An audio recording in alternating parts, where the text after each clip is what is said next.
അയൽവക്കക്കാരെന്ത് വിചാരിക്കും, മറ്റുള്ളവർ അറിഞ്ഞാൽ മോശമാ, അവര് നമ്മളെ കുറിച്ച് എന്ത് കരുതും, ഇങ്ങനെ മറ്റുള്ളവരുടെ പ്രതികരണങ്ങൾ ഓർത്ത് ആരോടും ഒന്നും പറയരുത് എന്ന ശീലത്തിന് പുറത്താണ് നമ്മൾ ഇന്ന് കഴിഞ്ഞു പോകുന്നത്.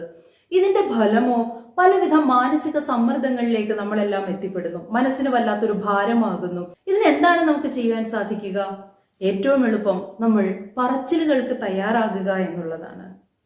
നമ്മുടെ പ്രശ്നങ്ങൾ നമ്മുടെ കുറ്റമല്ല എന്ന ബോധ്യം സ്വയം ഉണ്ടാക്കിയെടുക്കുകയും അതിന്റെ വെളിച്ചത്തിൽ എനിക്കിങ്ങനെ ഒരു പ്രശ്നമുണ്ട്, എനിക്ക് ഇന്നിങ്ങനെ ഒരു തോന്നലുണ്ടായി, എനിക്ക് ഇങ്ങനെ ഒരു ബുദ്ധിമുട്ടുണ്ട്, എനിക്ക് ഇന്നതിനെ കുറിച്ച് ഭയമാണ്, എനിക്ക് ഇങ്ങനെ ഒരു വിഷമമുണ്ടായി എന്നൊക്കെയുള്ള ചെറുതും വലുതുമായ ഏത് കാര്യത്തെക്കുറിച്ചും ഉചിതരായ വ്യക്തികളോട്, നമ്മുടെ സൗഹൃദ വലയങ്ങളിൽ നമ്മുടെ ബന്ധങ്ങൾക്കിടയിലുള്ള ഉത്തമരായ വ്യക്തികളോട് തുറന്നു പറയുവാൻ സാധിച്ചാൽ ആ പറച്ചിലുകളിലൂടെ തന്നെ നമുക്ക് വലിയൊരു ആശ്വാസം കിട്ടും. മനസ്സിന്റെ ഭാരം വളരെ ലഘൂകരിക്കപ്പെടും.